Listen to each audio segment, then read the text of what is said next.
Ya Nabi salam alaika ya Rasul. Bapak-bapak hadirin yang dirahmati oleh Allah, saya sering mengatakan bahwa dalam bergeser waktu ini kita harus pahami secara zahir waktu bertambah, tapi secara substansi waktu itu berkurang. Jadi kita ulang tahun, boleh Pak Ustadz ulang tahun, boleh. Ya, tapi kalau ulang tahun jangan bahagia terus, tapi harus juga ada sedih-sedihnya sedikit. Jadi kalau bahagia itu karena dikasih Allah kesempatan hidup. Kalau sedih karena kita tahu ketika kita ulang tahun jatah hidup kita berkurang. Memang tiap hari bertambah waktu maka berkuranglah jatah hidup kita.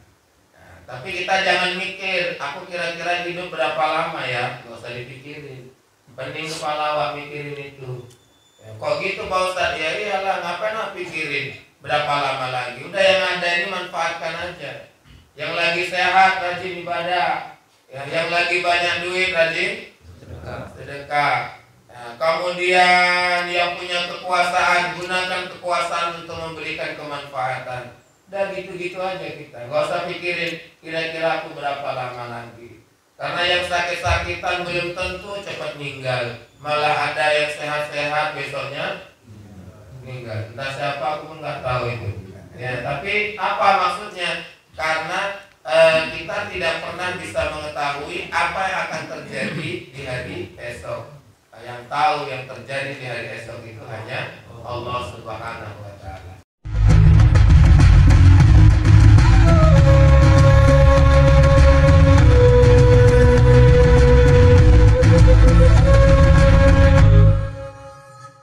Bismillahirrahmanirrahim. Assalamualaikum warahmatullahi wabarakatuh. Waalaikumsalam warahmatullahi wabarakatuh. Hamdan wa syukran lillah, salatan wa salaman ala rasulillah wa ala alihi wa ashabihi wa mawala. Qala Allah Ta'ala fil Qur'anil Karim, A'udzu billahi minasy syaithanir rajim. Bismillahirrahmanirrahim. Ya ayyuhalladzina amanu taqullaha wal tanzur nafsum ma qaddamat lighad. Wattaqullaha innallaha khabirum bima ta'malun. Sadaqallahul azim wa sadaqa rasuluhun nabiyyul karim wa nahnu ala dhalika minasy syahidin wasyakirin walhamdulillahi rabbil alamin.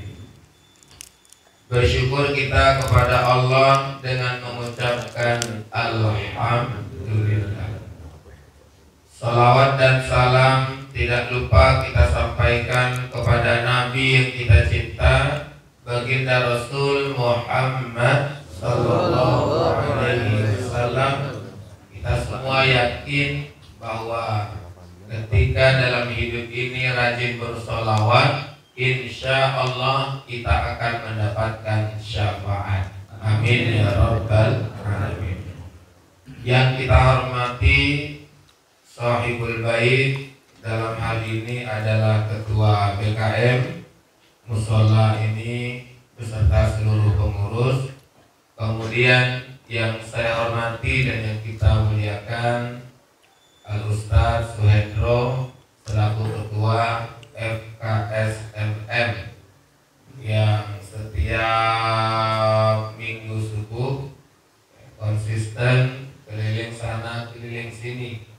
Mungkin jadwalnya pun dikorbankan ya, untuk FKSMM. Ada dua itu, dikorbankan atau memang orang udah segan mengundang Ustaz Hendro. Ustaz Hendro, ini sih jalan. Oh dan ini nggak teko pulang mau FKSMM. Wes hilang job. Tapi Insya Allah Ustaz Hendro banyak Allah kasih ganti. Amin.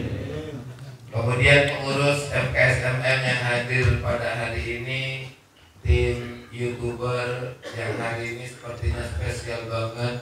Apa karena saya pakai baju merah atau gimana saya nggak tahu. Tapi biasanya cuma satu lah, kamera ini kok banyak kali. Ya sampai kita pun bingung yang mana yang masuk betul nih. Awak takut 4 ini nggak ada yang masuk. Nah, ternyata cek nanti ya. Mana yang betul-betul masuk.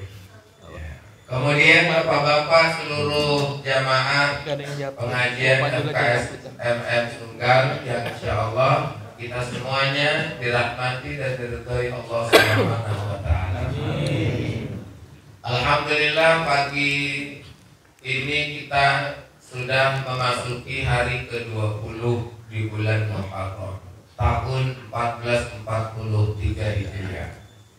Bulan lalu kita ketemu, tapi kita ketemunya masih di tahun 1442 Hijriah. Tahun ini 1443 Hijriah. Kalau ngitung tahunnya berarti 1 tahun. Ya, itu pun coyo. Ya, kenapa? Karena hitung tahun. Ya, artinya waktu sudah bergeser. Pergeseran waktu itu kadang tak dirasakan oleh kita. Maksud nggak dirasakan itu gimana? Nggak terasa. Banyak yang bilang Pak Ustadz nggak terasa ya, 1 tahun dah habis. Ya, 1442 Hijriah sudah selesai. Sekarang sudah masuk tahun yang baru. Memang begitulah sifat waktu. Sudah sering saya ulang.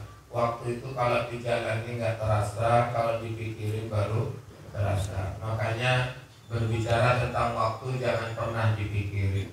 Banyak orang ngaji batal gara-gara mikirin. Engkau Ustadz ceramahi suwi enggak yo. Nah, itulah yang dipikirin orang. Udah nggak usah dipikirin, dijalanin aja. Insya Allah nanti selesai ceramah rata-rata akan mengatakan, nggak terasa ya. Ustadznya Rizky yang ceramah. Yang bilang nggak terasa antara dua. Pertama karena enak kali ceramahnya. Yang kedua tidur dia. Itu kamu saya.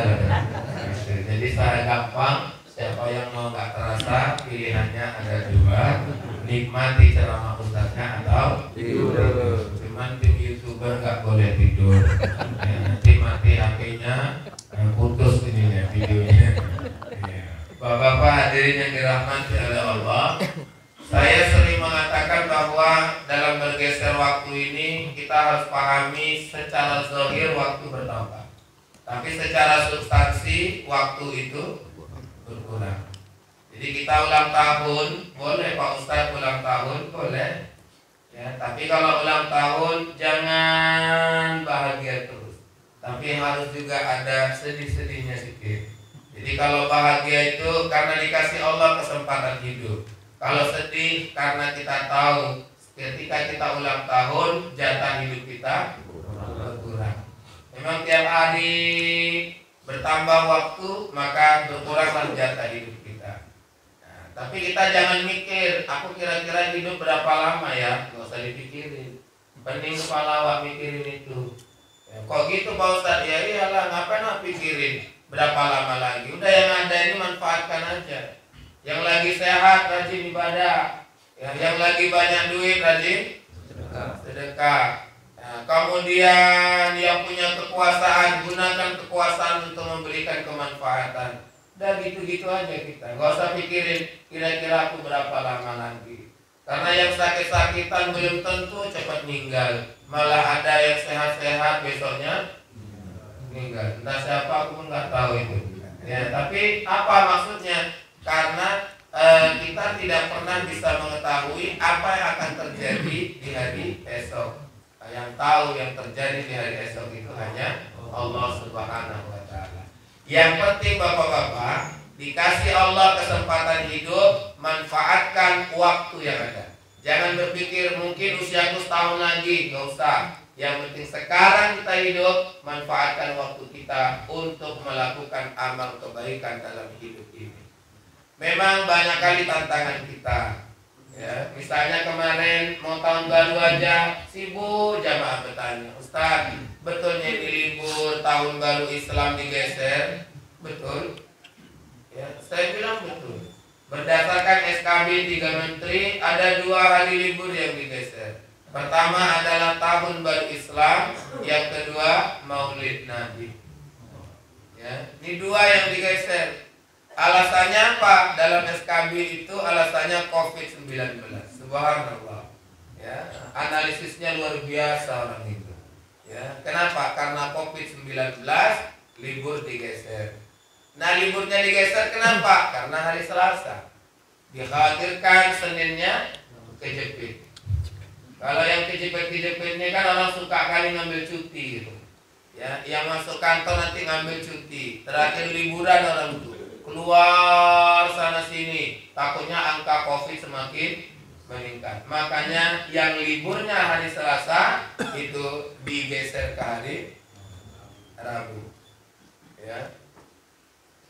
Yang kena 2. Pertama Tahun Baru Islam, yang kedua adalah Maulid Nabi. Tapi kemarin saya sudah berharap kali mudah-mudahan 17 Agustus juga digeser. Tapi alhamdulillah gak geser. Ya memang berat gesernya.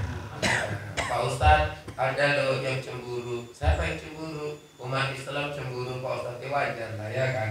Giliran awak digeser-geser, enak kali orang penggesernya. Ya giliran yang lainnya tak tergeser sama orang itu. Ya udahlah, kita ini kan rakyat biasa, udah selalu aja. Ya libur kata kita libur, enggak ya udah, ya kan. Sama kayak ada mama bilang, Pak Ustadz sama kami libur itu nggak ada masalah. Libur nggak libur tetap cuci piring juga ya. Oh iya, betul. Ya nggak ada berubah Pak Ustadz. Ya bagi kita yang nggak kantor ya nggak ada masalah juga kan.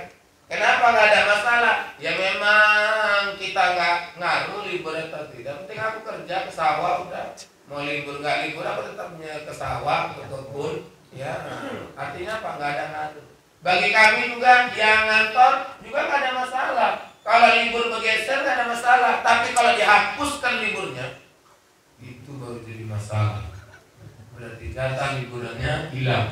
Ya, kalau hanya sekedar digeser nggak masalah. Tapi pertanyaannya, dalam kajian Islam, adakah masalah ketika libur digeser? Jawabannya ada. Bagi masyarakat awam ini bisa jadi masalah. Masalahnya di mana Pak Ustadz? Ya masalahnya, ini masalahnya. Kalau masyarakat awam nih tahu liburnya digeser, 1 Muharram, Tahun Baru Islam digeser liburnya, asumsi orang awam, oh berarti 1 Muharramnya bergeser. Kalau bergeserlah 1 Muharramnya, ini bisa berdampak pada ibadah kita. Jadi yang puasa Asyura, kalau yang awam nggak ngerti, pikirnya digeser, maka bergeser 1 Muharramnya, akhirnya dia puasanya hari Jumat. Padahal 10 Muharram Asyura itu jatuhnya hari Sabtu. Ini kan ngeri. 12 Rabiul Awal kalau digeser misalnya Maulid ya nggak ada masalah. Tapi siapa yang mau puasa Ayyamul Bid'i 3 hari dalam setiap bulan, 13, 14, 15 itu dipengaruhi oleh tanggal Hijriah, bukan tanggal Masehi. Jadi kalau ada orang mengasumsikan, oh ini maulidnya bergeser 1 hari, berarti 12 Rabiul Awalnya pas hari liburnya, ini bahaya. Mereka yang ingin beribadah kepada Allah itu ditentukan oleh kalender Hijriah pasti akan terganggu ibadah. Maka kita yang rajin ngaji ini alhamdulillah, nggak katruk-katruk kali, nggak bingung-bingung kali. Kenapa? Karena dengar pengajian. Kalau dengar pengajian, alhamdulillah. Orang yang awam, yang jarang ngaji, itu bisa bingung. Yang ngaji aja pun kadang-kadang bingung, apalagi ya nggak ngaji. Ustaz jangan gitulah, kami ngaji kan nggak bingung. Iya, kelihatan dari wajahnya memang nggak bingung. Ya, tapi bisa jadi bapak juga bingung. Karena orang yang dengar ceramah ini belum tentu paham semua. Wajahnya meyakinkan, nengok Pak Ustaz gini, rupanya mikirin utang. Kok bisa Pak Ustaz? Ya aku nggak tahu lah. Kadang ada orang wajahnya gini, gini aja kan. Rupanya nggak paham Pak. Ada. Cuman bukan di MKSMM ini, di luar sana. Ya, Cuma di luar sana kadang ngaji juga kemarin. Bolak-balik sini juga. Maaf ya bapak-bapak. Nggak jauh beda. Jadi kita bapak-bapak, ya, kita yang tidak awam, kita yang rajin ngaji, ini cobalah diingat-ingatkan. Tadi malam saya ceramah, saya bilang apa? Memang untuk menjadi orang baik itu harus paham agama. Ya, kayak mana lah. Orang mau hijrah katanya kan, hijrah, asik cakap hijrah aja. Ya, tapi tak paham agama. Kayak mana orang mau hijrah nggak paham agama? Banyak orang yang mau jadi orang kaya tapi nggak ngerti jalan menuju kaya. Banyak orang mau jadi orang sukses nggak ngerti jalan menuju sukses. Ya nggak sukses. Pak mau jadi orang kaya, ya mau lah Ustaz. Ya, apa yang Bapak mau lakukan? Inilah aku pun bingung. Jadi mana awak mau jadi orang kaya? Ya. Mau jadi orang yang berpendidikan, iya. Mau kuliah, iya. Ya, gimana caranya? Itu lagi kupikirkan Pak Ustaz. Udah lambat kali lawak. Ya, nah, kalau udah kayak gitu. Nah, sama kayak anak-anak muda, anak bapak nanti kok masih SMA misalnya kan, bilang, tahu kalau kau kuliah terus, duitnya ya jangan kau pikirkan. Setiap kau kuliah pasti Allah kasih rezeki. Ya, gak ada cerita gak. Saya bapak-bapak ini pengalaman saja. Saya kuliah S1, S2, S3 itu alhamdulillah hampir dibilang saya tak pernah mengeluarkan uang. Kenapa? Karena saya dikasih Allah jalan untuk mendapatkan rezeki. Saya punya keyakinan intan surullah yarzuqukum. Jika kamu menolong agama Allah, pasti Allah akan menolong kamu. Menuntut ilmu itu Pak, itu menolong agama Allah. Bapak ngaji setiap minggu bersama dengan FKSMM. Udah aman itu, insya Allah rezekinya ada. Allah kasih kita rezeki. Amin. Ya. Pak Ustadz, kita mau ngaji itu kan Pak Ustadz naik kendaraan, iya. Kan butuh minyak juga Pak Ustadz. Pasti Allah akan kasih rezeki Pak Ustadz, pasti. Bisa jadi rezekinya langsung melalui kita, dikasih Allah kita uangnya, atau rezekinya dikasih sama kawan kita. Karena asalkan pengajian asik numpang. Yang ketawanya kecil. Tapi mohon maaf, jangan Bapak ketika numpang asik gratis. Pikirkan juga lah yang ditumpangi. Memang kadang minyak nggak merasa ini kali dia, ya berkurang kali rezekinya enggak. Cuman sok keretanya itunya Pak, kawan beratnya 90. Ya, kasih sok keretanya rusak. Maaf ya, bapak dirinya dirahmati Allah. Ya kita sederhananya berpikir begitu, nggak usah pernah ragu. Tapi kalau awak nggak ngerti kayak mana lagi. Orang kalau udah mau ngaji Pak, pasti ada jalannya. Yang sedih awak ini nggak mau ngaji, punya banyak kali cakapnya. Ya. Kok nggak ngaji? Nggak lah. Kenapa? Kan kita ngaji musola. Aku tak nanti nggak muat tempatnya. Oh banyak cakap. Ya, banyak cakap itu. Ya, kok gitu? Aduh. Kita ini tengok tadi saya masuk di sini. Bayangkan BKM sudah menyiapkan terasa itu, sampai keluar terata bapak-bapak itu. Luar biasa. Menghujan aja ini.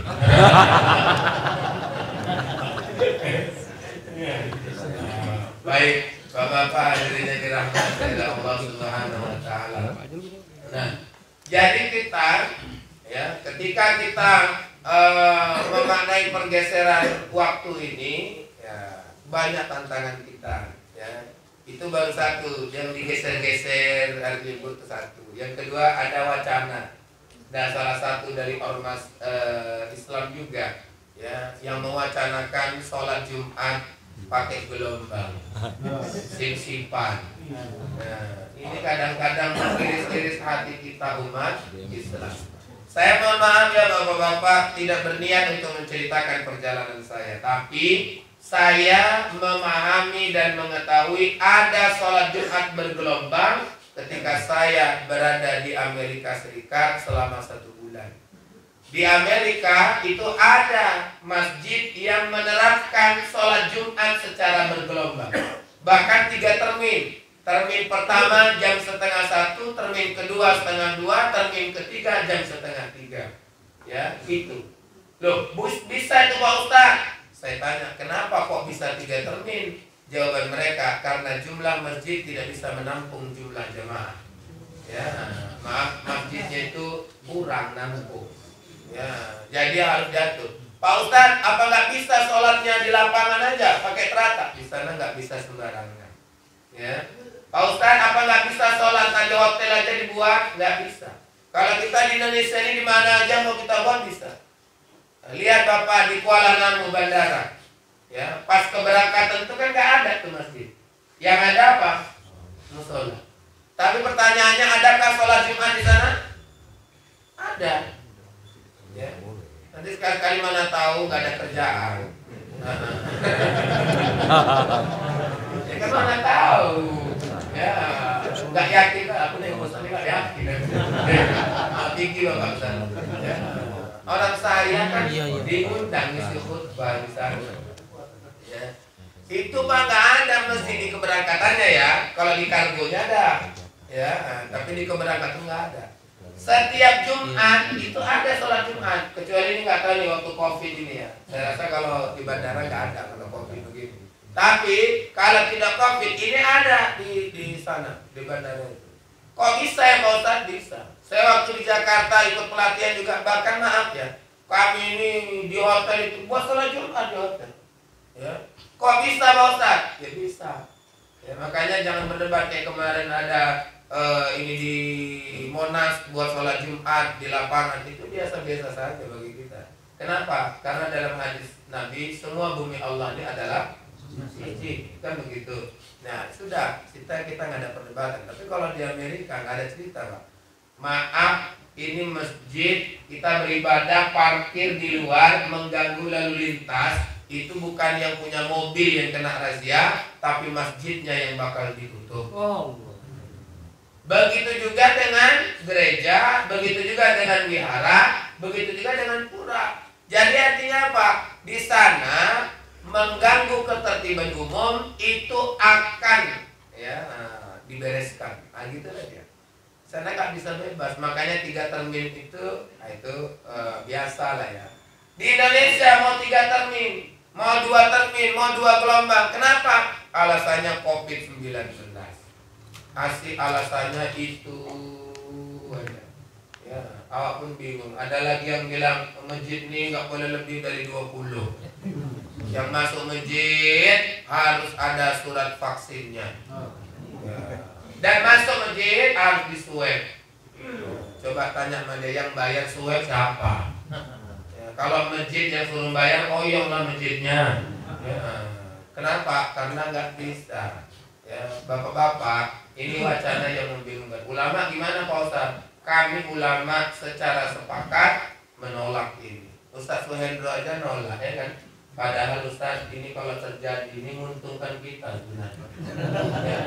Jadi 1 Jumat itu bisa 3 kali job kita.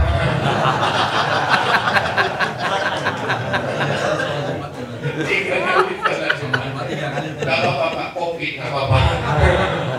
Jadi 1 hari 3 job. Masjid A 1:30, masjid B 1:30. Tapi ngambil jobnya jangan jauh-jauh, ya kan? Nah, jadi Bapak-bapak maaf sekali, tapi kami tak pernah berpikir begitu dan tak akan pernah menyetujui itu. Ya, walaupun itu sepanjang sana. Memang untuk melakukan perbaikan ini luar biasa, ya tantangan dan cobaannya. Bapak-bapak, saya hanya ingin mengingatkan bahwa kita ini tetaplah teguh dalam mempertahankan agama Allah. Ya, kayak manapun situasi kita jangan jauhi Allah. Ya, kalau ada orang bilang ini PPKM Pak Ustaz, kita yang ahli ibadah, PPKM itu perbanyak pergi ke masjid. Kecuali pedagang lah, PPKM itu kepanjangannya pelan-pelan kita, begitu ya. Ya, bagi para pegawai, karyawan, PPKM itu kepanjangannya pandai-pandai kelen mutar. Ya, di Medan banyak tuh kan Pak, ada sekat-sekat. Cuman aku kadang-kadang bingung. Di sekat sini jalan belok kiri ada, jalan belok kanan ada. Dalam hati itu apa? Dari sekat. Ya, entah aku yang bodoh, entah apa. Bingung juga mikirnya. Tapi dalam Ustaz nggak usah mikirin itu, mikirin ceramah aja lah. Nah, memang ya lah. Ya cuman kan terpikir sama Wak, karena dekat rumah pula itu. Ya, yang disekat itu, ya, disekat misalnya yang belok kiri dikasih ruang belok kiri. Jadi itu apa sekat ini? Dari Marelan mau ke Berayan. Sebelum simpang KFC itu ada sekolah PAB. Kan simpang 4 itu. Nah, herannya sekatnya itu setelah simpang. Yang mau ke Berayan tinggal belok kiri, yang mau ke Kapten Sumarsono tinggal belok. Aku pun bingung. Ya, tapi itu tanda bahwa aparat kita masih baik-baik, ya kan? Cuman kalau dalam penanganan itu tandanya separuh hati, nggak betul-betul. Pak Ustadz, begitulah keadaannya. Iya, ini ujian. Ya, ada yang masjid bingung ini pakai ambal atau enggak. Ada yang sampai sekarang masih dilepas aja ambalnya. Ya digulung, ya udah nggak apa-apa. Yang pakai ambal pun ya udah slow aja. Ya biasa-biasa aja lah kita. Sama kayak ini kan, yang pakai masker ada, yang nggak pakai masker banyak. Ya udah slow-slow aja. Ini Pak Kades nggak ada ya? Ada. Oh, Pak Kades, bukan Pak Kades yang ini.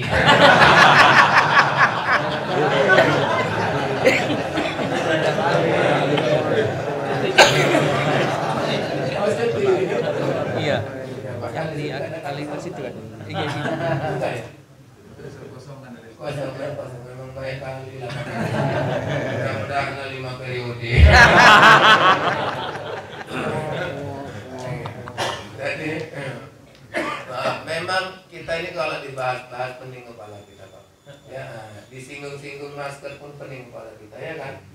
Disinggung. Kenapa kok pening Pak Ustadz? Ya udahlah. Ya, orang yang nggak pakai masker kalau disinggung Pak sakit hati besok udah nggak ngaji lagi. Ya, tim YouTuber aja nggak sepakat pakai masker. Yang satu pakai 3 enggak. Ya, tapi intinya Pak, intinya udahlah. Yang merasa perlu menjaga diri silakan pakai masker, kan begitu. Ya, kalau misalnya ngerasa aman-aman aja, udah. Tapi jangan sok paten. Ya, saya nggak suka kalau Pak Ustadz kopi itu nggak ada, Pak Ustadz nggak ada. Besoknya kena COVID meninggal. Jangan sok paten. Kopi itu ada. Dan itu ada. Yang penting ikhtiarnya diperbaiki. Kalau perkara ini ada ambal atau tidak ada ambal, pakai ini sajadah masing-masing atau tidak, itu udah urusan pribadi kita masing-masing. Karena memang berat untuk menyamaratakan itu. Makanya ada yang bilang Pak Ustadz ini kayaknya COVID panjang nih Pak Ustadz. Ya memang ini panjang nih. Ya, bahkan ada yang memprediksi COVID ini akan selesai di tahun 2025. 2025 baru selesai. Kenapa Ustadz? Katanya karena 2024 baru habis masa jabatan. Ya, kalau nanti ini dipotong ya.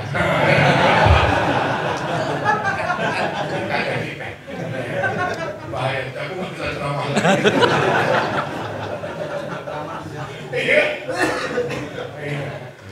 Tapi Bapak, ini ujian. Dari ujian itu, maka insya Allah kita bisa menata diri. Menata diri itu tetap istiqomah.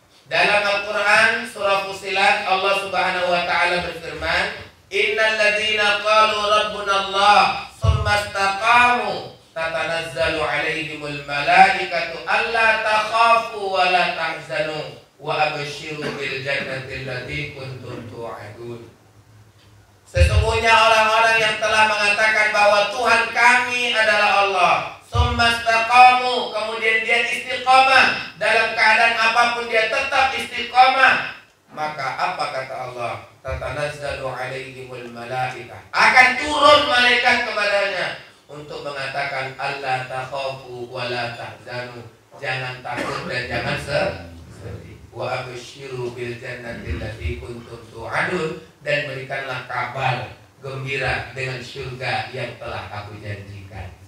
Bapak-bapak hadirin dirahmati Allah, ini konsekuensi logis dari ketuhanan kita. Ya. Siapa yang mengatakan Tuhan kami Allah, istiqomah. Terus Pak Ustadz, kalau kita istiqomah turun malaikat.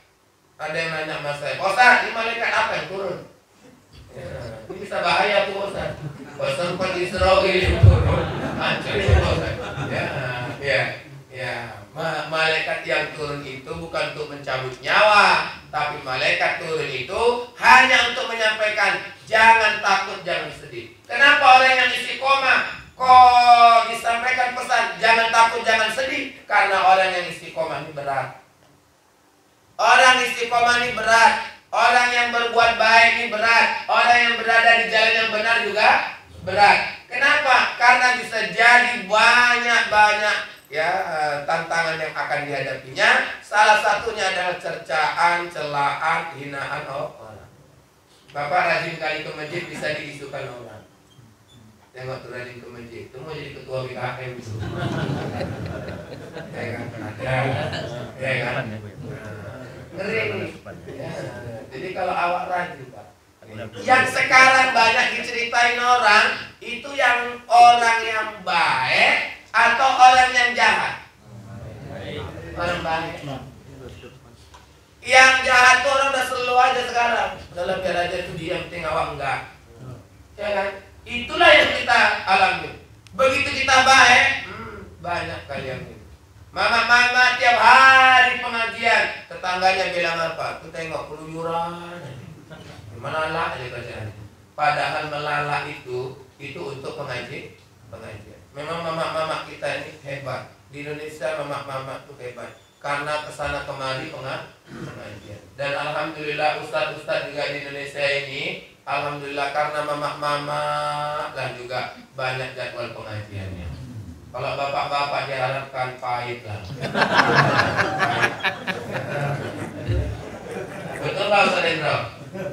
Rata-rata pengajian itu mama. Ini kan bapak-bapak Pak Ustaz. Iya, pas hari Minggu. Ya, kalau Senin, Selasa, Rabu, Kamis, Jumat, Sabtu, ya itu jarang bapak-bapak. Ya, tapi kalau mama hampir tiap hari.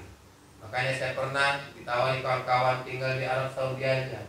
Waktu umroh itu, ada yang tinggal di Arab Saudi.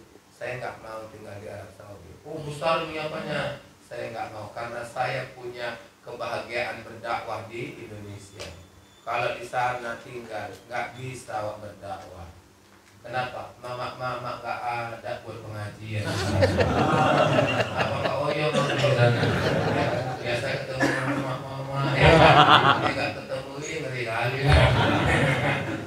Bayangkan. Ya, tapi intinya apa? Intinya memang kita bapak-bapak ya, dalam kaitannya dengan kebaikan banyak orang yang akan mencerca kita. Bapak rajin sedekah dibilang orang ria. Kalau sedekah aja dibilang ria. Misalnya Ustaz Suhendro bilang, siapa yang mau sedekah Jumat barokah? Misal maaf nih ya, ada bapak-bapak satu. Saya Ustaz 100 kotak dari saya. Ini Pak, hampir rata-rata orang kalau ada yang menyebutkan 100 kotak dari saya di depan orang banyak, pasti banyak yang menilai. Sombong. Sedekah aja di depan orang disebut. Maaf ya Pak, itu tanda awak tak paham agama. Kalau Bapak dengar ada orang nyumbang di depan orang banyak, pikir positif saja. Ya, itu akan memberikan semangat untuk kita. Ya Allah, dia 100, aku 5 aja lah. Ya, kan nggak apa-apa daripada nggak ada sama sekali. Ya. Bahkan maaf ya, yang ngomong gitu itu banyak yang nggak sedekah. Ya. Yang bilang itu sombong, ria. Kau berapa dong? Aku belum ada. Kan sama aja. Ya. Bagus lah cakap awak. Ini banyak kali cakapnya, tapi ternyata tidak ada realisasinya. Pak, orang yang baik itu banyak dapat cercaan. Ya. Makanya kita ini harus istiqomah, ya. Makanya kabarnya Pak, jangan takut, jangan sedih. Menjadi orang yang istiqomah itu berat. Bapak istiqomah kemana-mana pakai jubah. Misalnya abang ini pakai jubah aja kemana-mana, nggak pernah lepas jubah. Kata orang apa tuh, tengok soal ini. Padahal mulutnya lancip kali.